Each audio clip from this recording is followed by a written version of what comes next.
It's strange, isn't it?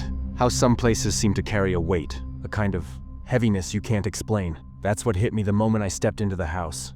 It was old, sure, but it wasn't the kind of old that feels quaint or charming. No, this was different. The air was thick, like it had soaked up too much sorrow, too many secrets.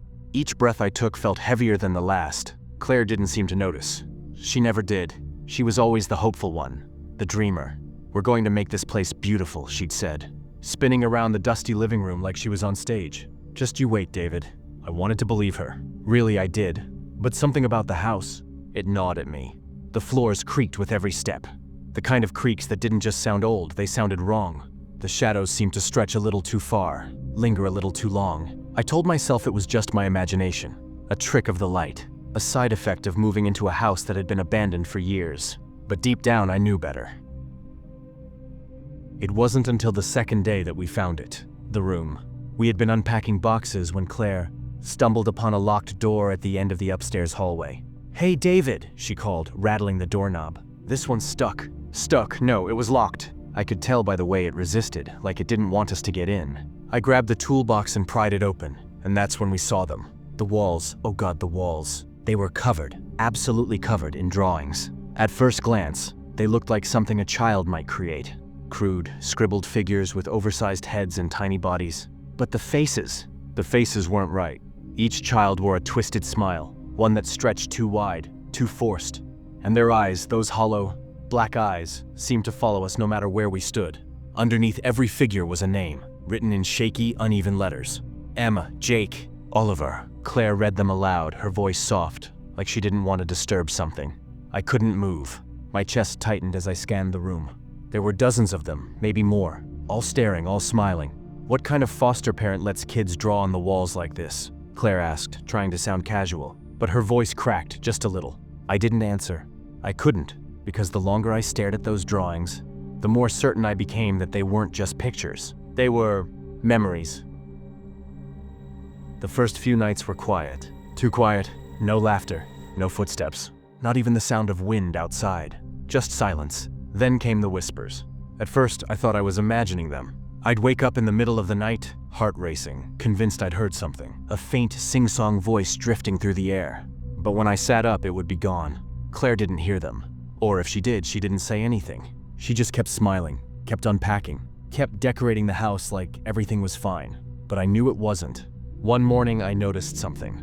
The drawings, they had changed. It was subtle, almost imperceptible. A tilt of a head here, an arm raised there, but it was enough to make my stomach turn. "Claire," I said, pointing at the wall, "did you touch these?" She glanced at me, confused. "What are you talking about?" I didn't press it. Maybe I didn't want to know the answer. The whispers became louder, clearer. At first, it was just faint words I couldn't make out. But one night, as I lay in bed, I heard them. "Come play with us." I shot up, heart pounding. My eyes darted to the doorway, half expecting to see someone standing there. But there was nothing, just the soft rustle of wind. Or was it paper? Claire stirred beside me, mumbling something in her sleep. I wanted to wake her, to tell her what I'd heard, but I stopped myself.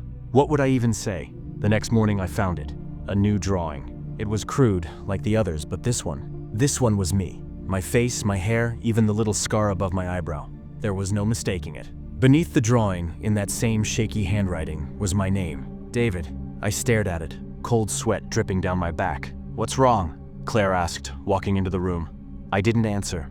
I just pointed. She froze. Her face went pale. But then she did the thing she always did. She laughed, forced, nervous.